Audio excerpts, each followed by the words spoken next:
رفیق یه روز درویشی از کنار باغ کریم خان زند رد می شده، یه اشاره میکنه به کریم خان زند.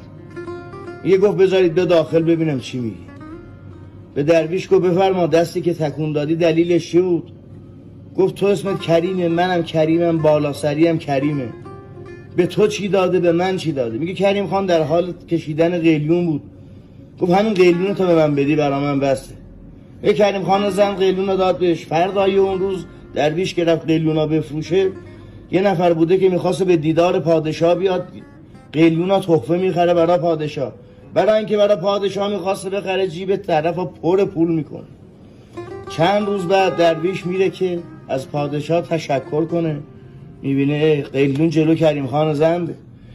میگه بهش گفت که نه من کریمم نه تو کریم، کریم اون بالا سریه که قلیون تو را برگردون سر جاش، جیب منم پر پول کرد.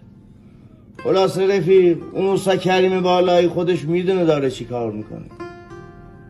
میگه گر سینه شود تنگ خدا با ما هست، گر پای شود لنگ خدا با ما هست.